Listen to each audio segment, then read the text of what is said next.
The DIESOL podcast, Digital integration in English as a second or other language. episode 55, exit tickets.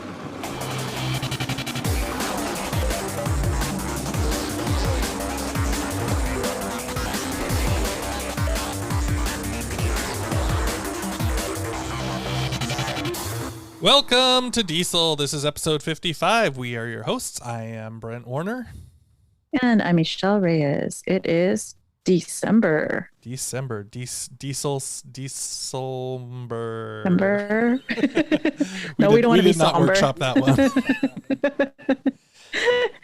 Hey, Brent, what's up? Nothing. How are you doing? Pretty good. It's getting cold here in Japan. How's it going over in the West Coast?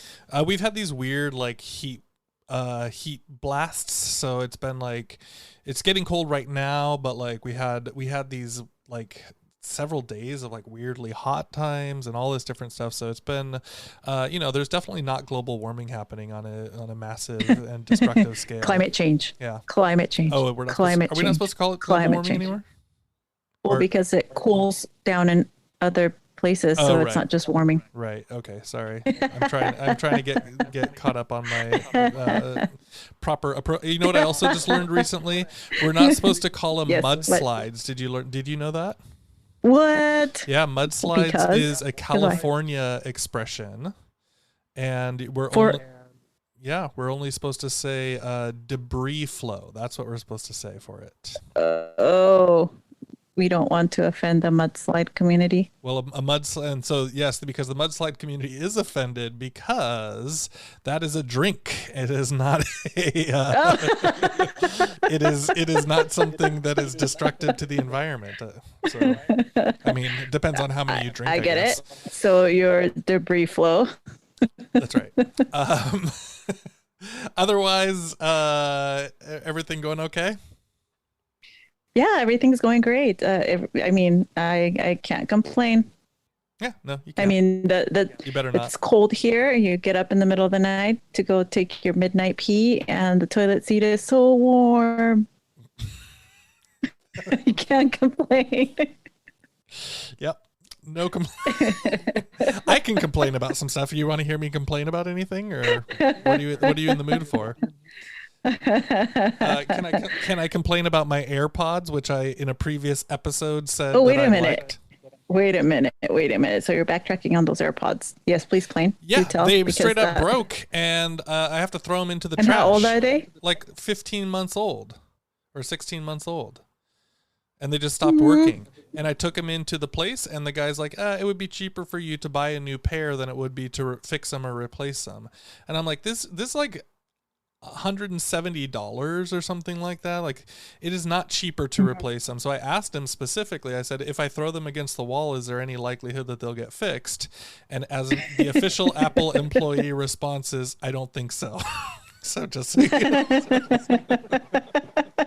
So this means you immediately went back to my good old wires. But wait a minute, how are you supposed to use those with your new phone? You know what? That's a great question. The way that I did it is my wife she gave me her old ones because she has AirPods that still work. So she gave me one with the proper attachment. But I'm also pretty upset about that because let me get on my Apple so rage. For those of you who don't know, Brent just upgraded his phone after having had what did you have? Like a 6C? Is there even a C?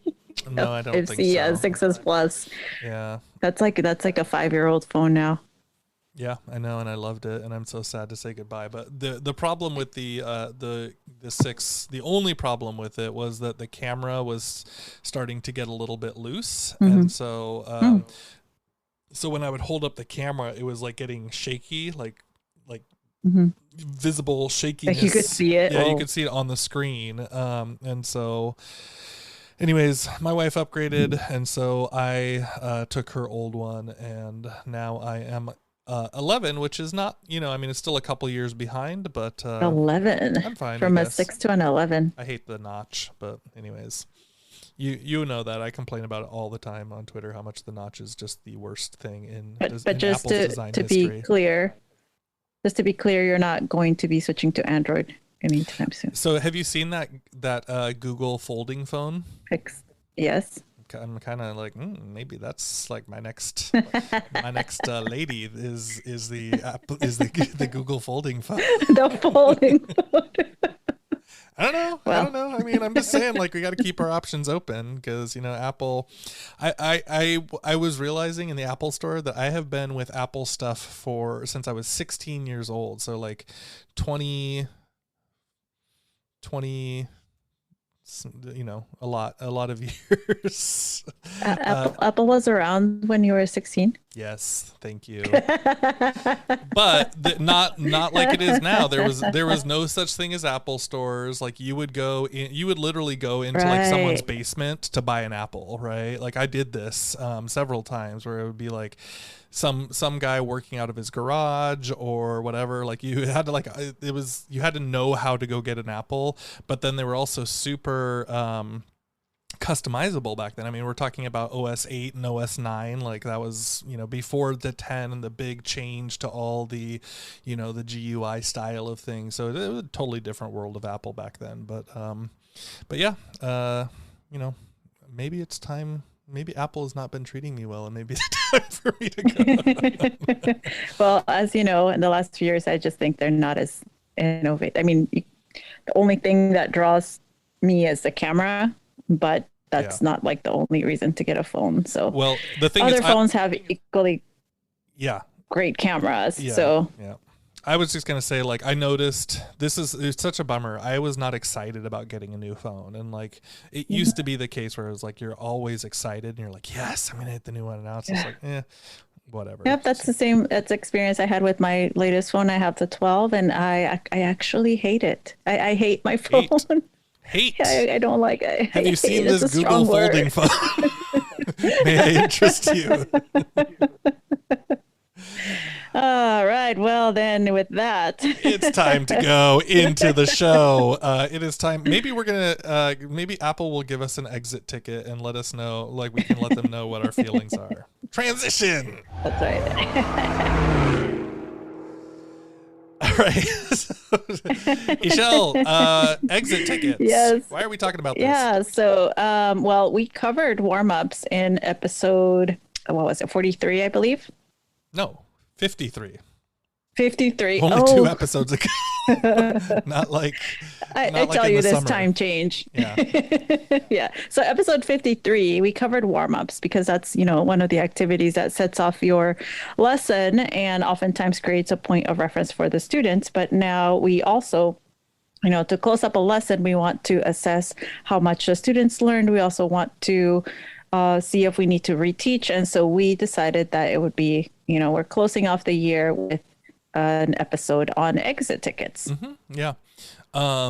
That was also a popular episode. People seem to like it. Got quite a few downloads on it. So, so we're following up kind of the end side, front side, and end side here. Little mini duo 2-part thing, and we wanted to talk a little bit about this because I do think it's valuable.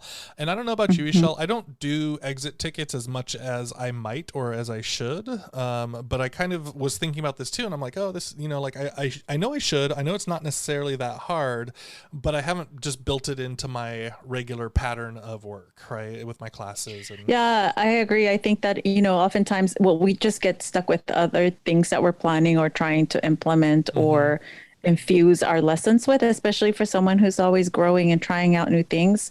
Exit tickets are something that I've known about, and here and there I'll remember, but I haven't built this into something that's a habit. Like for me, like I think it's a routine thing, and it's got to be built in so that it becomes a habit. Yeah. And I think I mean, as we get into it, we'll talk about, it's really not very hard to do. Like there's lots of different ways to do it. And so it is like you're saying, it's more just like a matter of building it in and getting used to it, rather than anything else, because of course I've done exit tickets. And I know you have too, but it's just like, are we doing it regularly? Are we kind of recognizing how valuable they can be? So, so let's start off with, the kind of, An article that's referenced a lot is this one by Marzano, which talks about the Mm-hmm. 4 kinds of exit ticket prompts. Now, this is available. It's a little confusing, but it's available on ASCD, and we'll have the link in the show notes here. But let's just talk about these 4 different kinds, Ixchell, and if you have any thoughts on them or any ideas, we can kind of break it down a bit from there. So the first one is so it says, it gets into like, hey, what are exit tickets, of course, and the idea that like at the end of class you're going to give students some sort of prompt and get some valuable information out of that. But I like how this one starts because this is kind of the broadest one, and so we can look at the different types of prompts. And so the first one is prompts that provide formative assessment data. So I think with that one, Ixchell, I mean, really, we're just trying to see, like, what do the students understand about the classroom materials? Those would be, this would inform you on what you need to reteach or what they may have sort of grasped halfway. And also identify the students that didn't get it. Yeah. Or are not able to articulate something. Right. And so I think this is kind of what most people think of when they think of their exit tickets. They're like, hey, can I want to do something that's a quick grammar check and like see if you understand the basic grammar idea that we talked about. When it may be a simple sentence, a close exercise. What is the one word that you would use to fill this grammar to make it proper or correct? Or, can you show me an example of a irregular verb or something like that, right? Could be pretty straightforward. Could get in depth, of course, but one of the ideas about exit tickets is you're trying to keep it light and trying to keep it quick, right? And so so you might just choose one quick example of that, but formative I think is the most basic, the general one that people tend to go to, but I like that there are a number of other ones, and so the second one that Marzano points out here is prompts that stimulate student self-analysis. And so this one might be kind of like a question like, how hard did you work today? Or, do you think... How confident do you feel? Yep. About confidence, checking their confidence, because this is probably my favorite type of exit ticket. I think I tend to gravitate toward this because I'm so big on, incorporating strategies that helps the students be self-reflective. And sometimes this is the only chance they get to do a reflection, and it might be really short and quick, but it's a habit. Again, you're trying to help them to form a habit as well. Yeah. And then you can see, hey, I actually feel 80% confident now, or prepared for whatever it is. Right. Or I don't at all. I feel confused. Yeah. Yeah, so there's all sorts of different ways that you could deal with that, and you could see how the students are feeling about it, both individually and collectively. So I think there's a lot of real strength to that, and an opportunity to kind of see some of the things that, like, I think a lot of us kind of look at students and see them nodding their heads, and we're like, yeah, they were nodding their heads. They got it.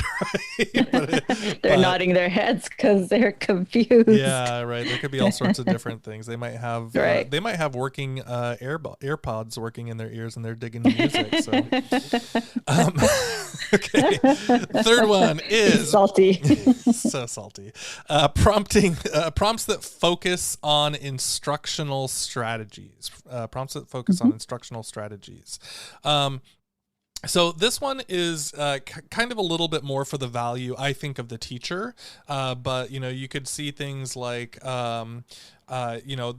what did you think of this activity? Right? We used Jamboard. Like how was using Jamboard? Right? You could ask something like that, or what are some things that you would like that would have helped you to understand this material better?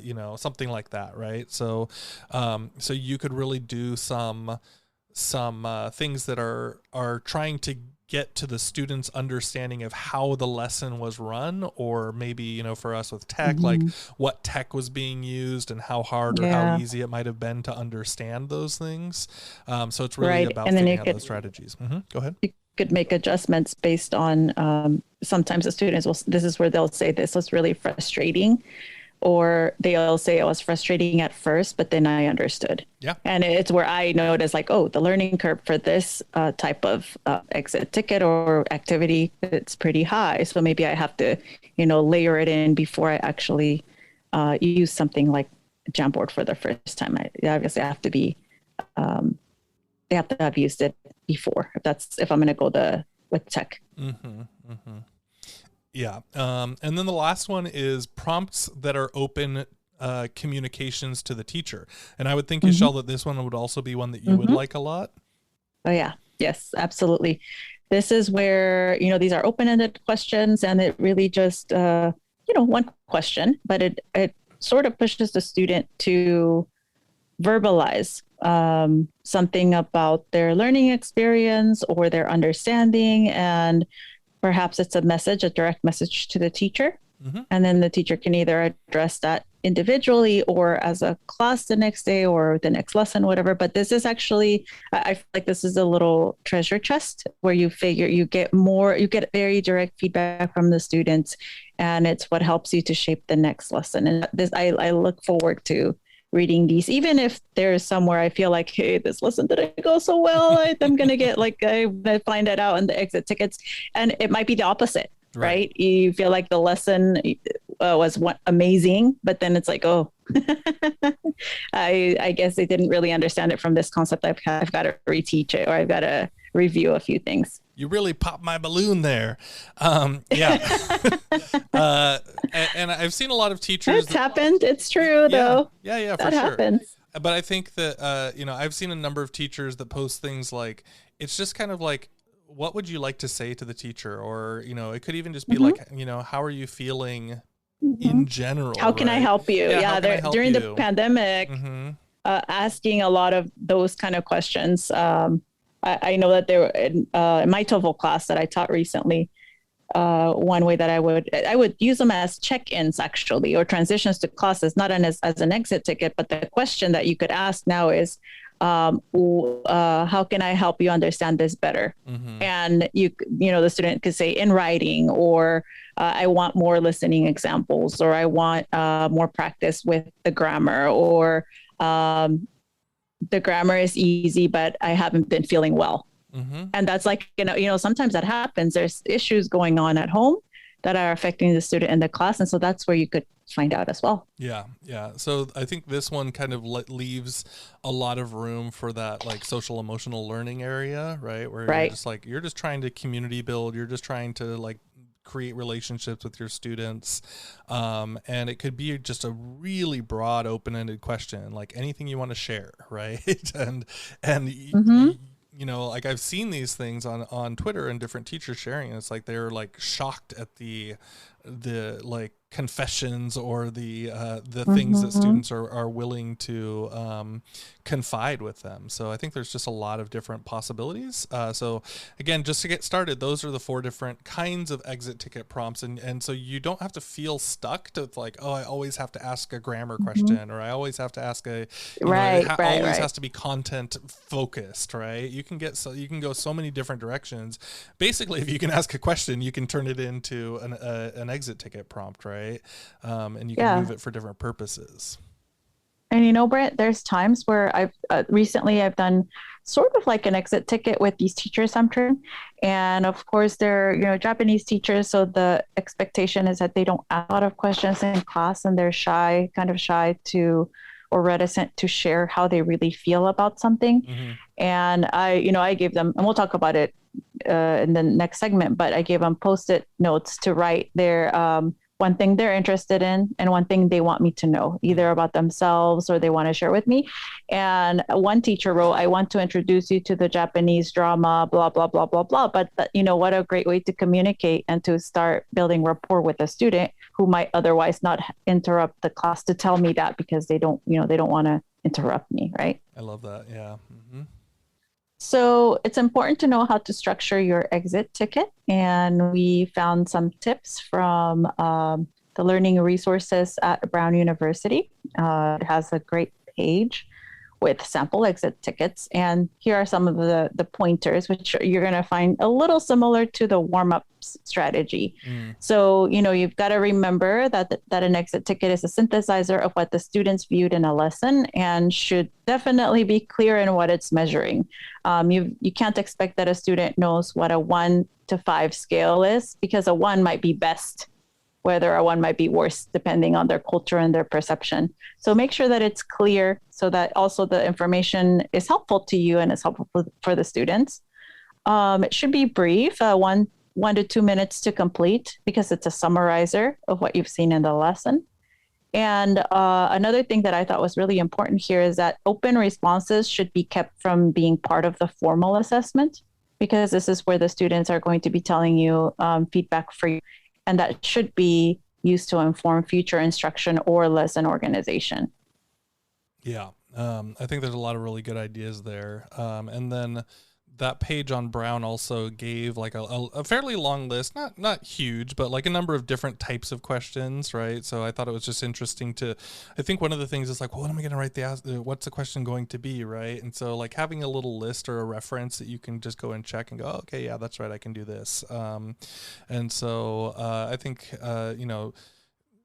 one of the ones they had on there was write or ask one question about today's content, and then something that has left you puzzled, right? Or, read this problem and tell me what your first step would be in solving it, right? Like, so not getting into like figuring out every single thing. It's, again, you're always looking for something that can kind of be answered in 30 seconds or less. Maybe, I don't know if there's a specific number, but you don't want it to be like a 5-minute exercise, right? You want to get it, right. You want to get it short it's at and the end.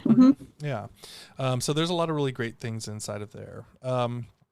Also, kind of shifting to a different article, there was an Edutopia article, and I liked how they kind of broke down. This is like after you start collecting that data, and this, what can you do to with that data, and how can you use it, right? And so they talked about this idea of using it to differentiate your instruction, and this just makes perfect sense, is that you can look at the class as a whole, right? So you can say, hey, what's the whole class picture? What's everybody kind of in general saying? Is most of the class getting it, or is most of the class not getting it? And how is that going to inform my instruction? But then you can also look at, individual student struggles and successes, and you can kind of create a customized learning plan for those students and say, hey, like, I see that you're struggling with this. Like, let me offer you some resources that can help you follow up on it a little bit more.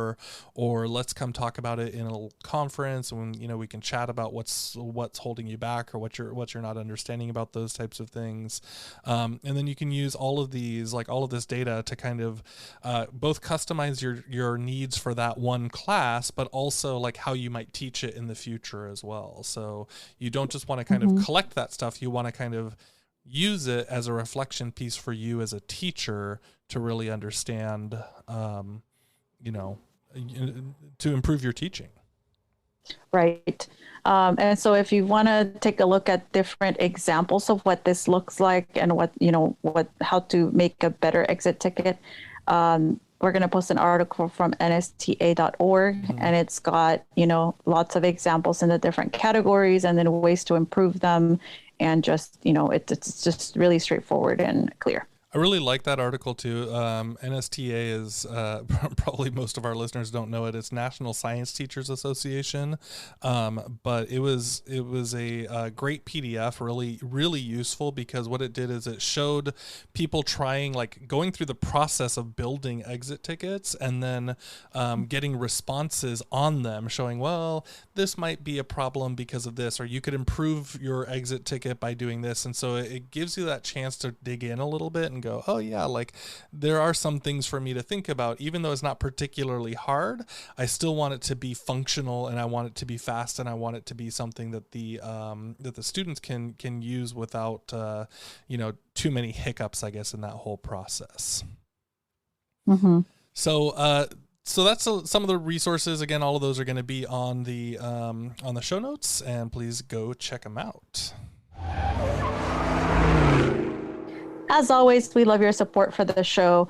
An iTunes review does wonders for it, and it only takes about 5 minutes. So it's a chance to win a free pin. PIN. If you want to support us in PIN. People are PIN, yeah, we've mentioned this before, but like, yeah, some people are like, oh, I'm going to get a writing utensil. And it's like, no, you're going to get a lovely enamel pin with your face and my face on it. Yeah. You don't sound very excited about that, Ixchell. Yeah.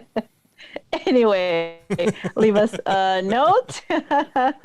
Or you can also buy us a coffee. It's getting cold, so keep us toasty. Yeah. And you can satisfy your craving for more diesel with the Patreon. Yeah. And we will say, for, the buying us a coffee, some people have been doing that. We are very grateful and appreciative. And so, Joanne Cheatham is, one of the people who recently, bought us a coffee, and thank you so much, Joanne. We're, enjoying it, keeping us warm as we're in this colder season. So thanks, Joanne, and, anybody else who would like to support us. I think you can go to, buymeacoffee.com/diesel, or anyways, we're in the show notes. You can go find it. But we are grateful for anyone and any way that you choose to support the show.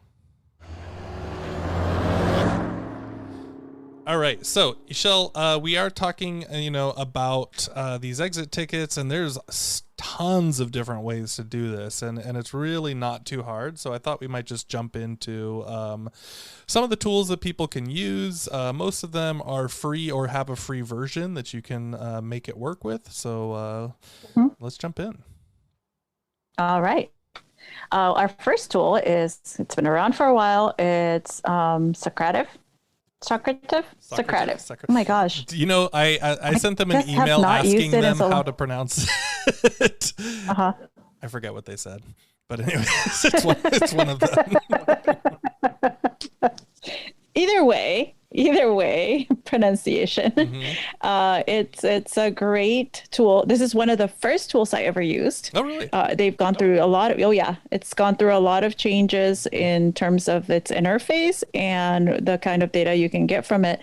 So now I find it maybe a little bit overwhelming, but it's very nice for a higher education setting. I know there's a lot of tools for elementary school and K through 12, but this one's one that this is exactly actually why I got into a lot of the Edtech, because I thought, whoa, I could do this and get instant feedback and do little races. So if you're used to Kahoot, it's more looks a little more academic. Yeah, it's a little bit more like I don't want to data-based than game-based, I think. Yes. But yeah. Right. You're correct. Yeah. Socrative is great. And then kind of along those lines, there's another one that's a little bit more animated, I guess, and kind of maybe slightly more modern looking, but it's Mentimeter. It's really popular. A lot of the universities have like contract access to Mentimeter. I've noticed that, like, when I talk to university professors, they're like, yeah, I use Mentimeter all the time because my school pays for it. Whereas like the other teachers are less likely to have used it because they don't have the contract, but you can still get some free versions out of it. And even right in when you sign up, I think you can get a few free posts before you have to kind of close them down and open up the new ones or whatever. But right off the bat, there is an option for an exit ticket style question. And it kind of brings everything up in like these like horizontal polls, and it races the questions and like shows you like some cool visuals and cool graphics. So Mentimeter might be a good way if you want to kind of visualize the output of what people are responding to. So the next tool is Padlet. And again, this is one of the earlier tools that we've been using. Another one I found way like 10 years ago almost. Jeez, yeah. Padlet. But the learning curve for this one is just so low that any could simply go in there and type and move things around. It's another, I guess you could sort of compare it to Jamboard. It's just a little bit easier to use, I think, and set up. Yeah. On any other end. Yeah, Padlet Padlet has grown a lot too over the years. Like, it used to just be type your thing in and that's it. Now you can do like voice responses, and you can post in links to pictures and GIFs and all those different things. So actually it might be kind of fun to do an exit ticket with a GIF, right? Like, how are you feeling? Post a GIF or something like that. That could be that could be a fun way. So Padlet is great, and also like you could also do that anonymously, so people can post and you can kind of see the whole group's answers, but they don't have to feel called out necessarily on the answers with Padlet. So I like how that could be a potential too. Next one is Google Forms. Obviously pretty straightforward.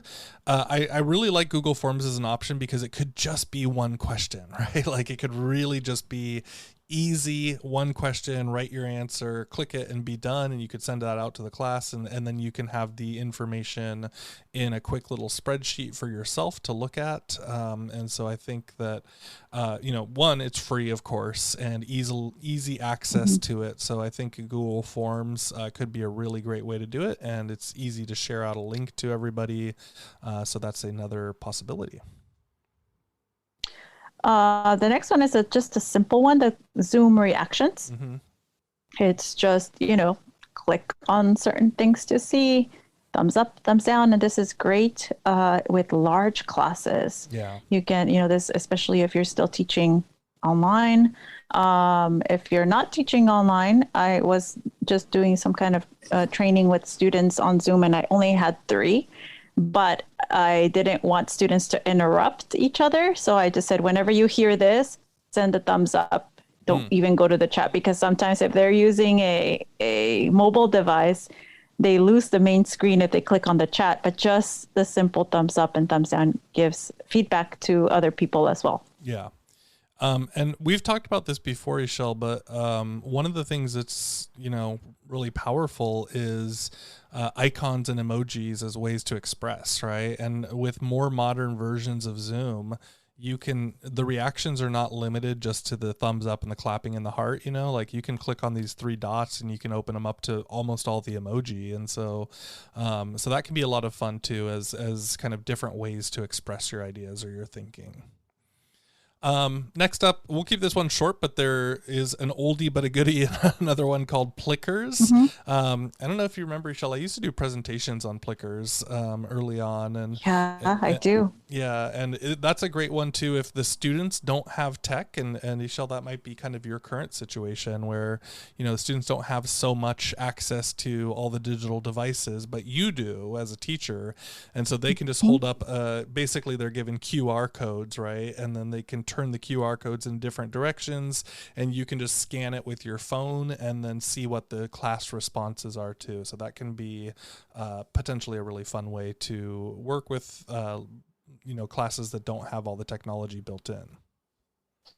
So of course now, and we're getting to the more low tech type thing. So a whiteboard, have the students go up on the whiteboard and write things down. They don't have to speak something. You can have them draw things. I had students explain something and they didn't have the vocabulary, and that's how I knew. I was like, oh, the student can't explain. All right, go to the board and show me really quick before you go. And he was able to draw timelines. We were discussing the difference between the word was farther.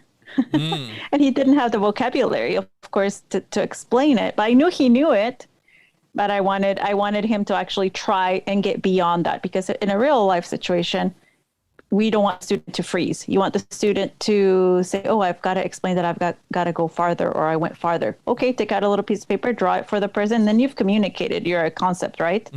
So teaching them those other methods, the same thing. So a whiteboard is excellent for this kind of stuff. Yeah, you know what I was also thinking about when you're talking about the whiteboards is like a lot of them have like they're magnetic, and so if you have individual magnets, I was thinking even lower tech than digital. I was thinking just magnets, right? Because you could say, hey, on the left side of the board, I think this. On the right side of the board, I think that. Or like, how well do you understand this? Place a magnet somewhere on the board, and and just walk out the door. You're done. That's it. And so then you, as the teacher, you don't have to wait around for the students. You can just go and reflect on that afterwards and take a look at where all the magnets are roughly placed, right? So there could be some kind of fun ways to play around with it that way.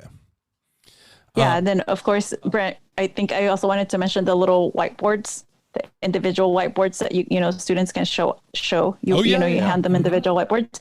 But another helpful thing here is the teacher can take pictures of that and then either print them or use them for artifacts in a portfolio or something like this. And you can also then go back. I do that all the time, take pictures of what the students wrote, and I'll say, remember when you did this? And that creates a point of reference sometimes, so it helps. Love it. Yeah, that's great. Next is pieces of paper. What a surprise! Exit. Where can you get one of those? Exit slips. That's a good question, and we're where do you get slips of paper these days?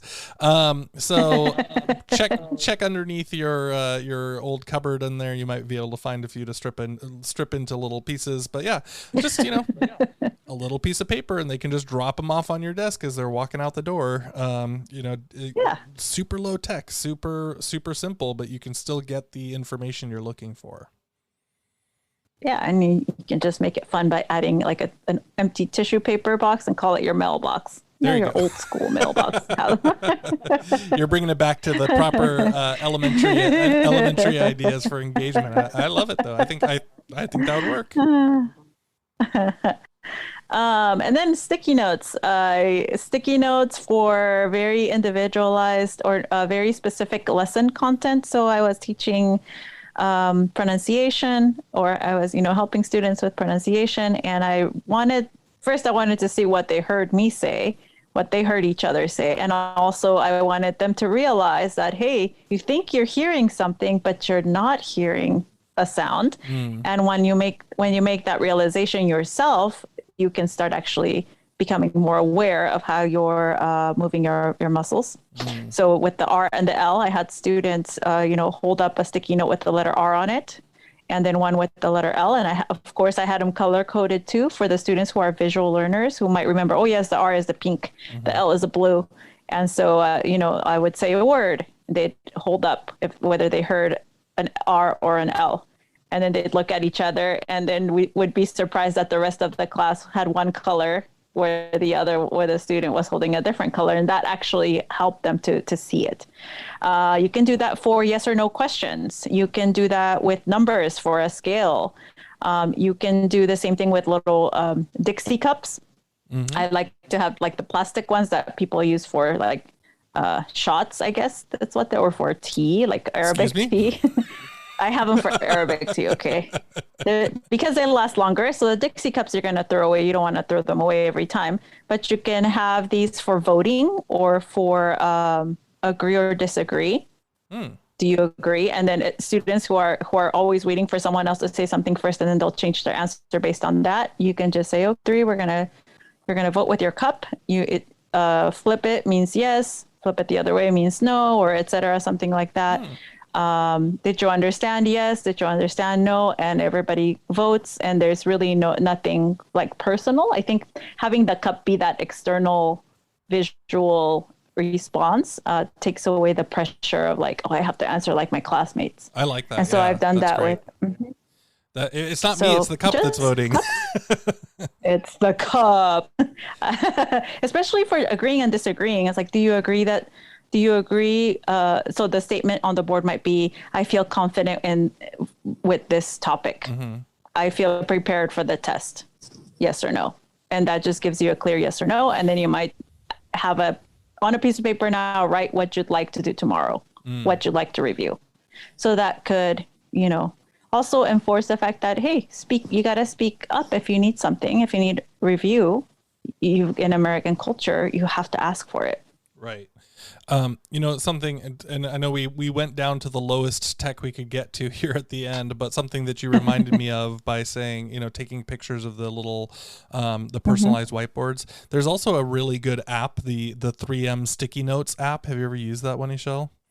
I know I have downloaded in the past. Yeah, Mm-hmm. so that app is like you just can quickly scan over any square sticky note and it will digitally convert it for you, and then you have a whole access to it on your phone, or I think you can log into the website too as well. So so if you're doing some like, hey, write your answer down on a sticky note, and you just go scan them real quickly, then you don't have to worry about like, oh, am I going to lose these sticky notes, or am I going to, like all those other parts of things too. So even though we tried to go as low tech as possible at the end there, I had to bring it back to a little bit of tech. You just, yeah, it's like, yep. Can't help myself. But hey, they do the job. Yeah, for sure. So, I mean, you can do it any way that you like. So I hope some of those are useful. Lots of different ways to run exit tickets.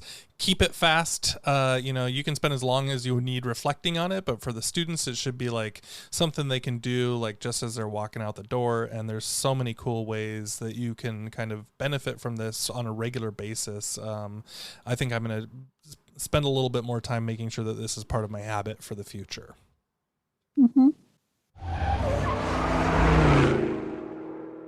And it's time for our fun finds. And this time around, I have a drink.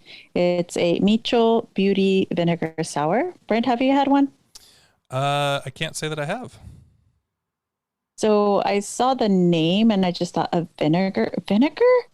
I mean, I guess apple cider vinegar is a thing. Mm-hmm. But then there was a beauty vinegar sour.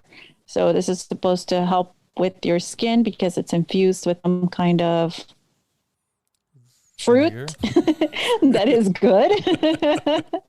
Sounds very well researched. Some kind of fruit that is good. Mm-hmm. Well, it's a fruit I've never heard of. It's a calamansis or something like this. Calamari. Never. That's not a fruit. Nope. Wasn't sure if you catch that.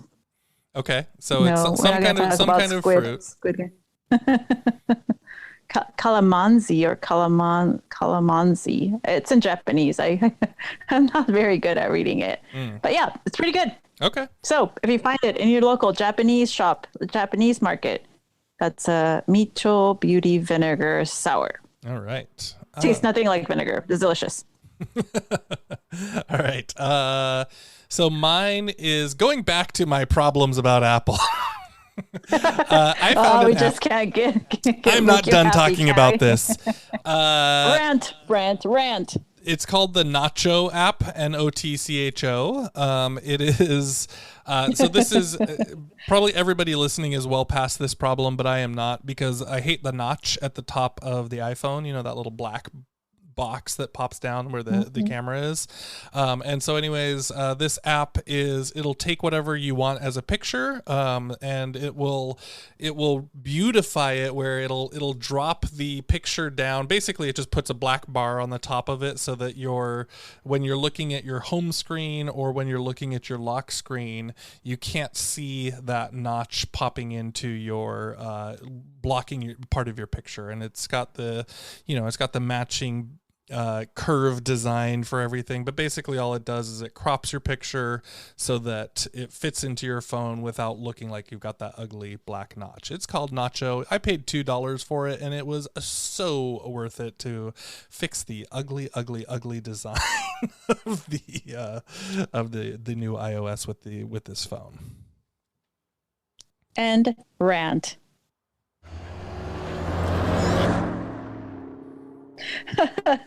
Well, thanks so much for listening to the show. You could win a one-of-a-kind diesel pin, as we said, by leaving us a review on Apple Podcasts. And if you're giving us a shout out any other way, be sure to tag us on social media. We're on all the platforms. Yes, thank you so much for listening. As we mentioned before, we're also on Patreon, or also on, you can just buy us a coffee. You can find the show notes for this show and other episodes at diesel.org/55, and you can listen to us on Voice Ed Canada at voiced.ca. You can also find us on Twitter. The show is at DieselPod, and I am at Brent G. Warner.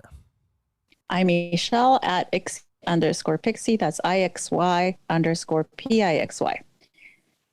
In Maori, thank you is kia ora. Kia ora for tuning in to the Diesel podcast. Thanks, everybody. Have a good one. See ya.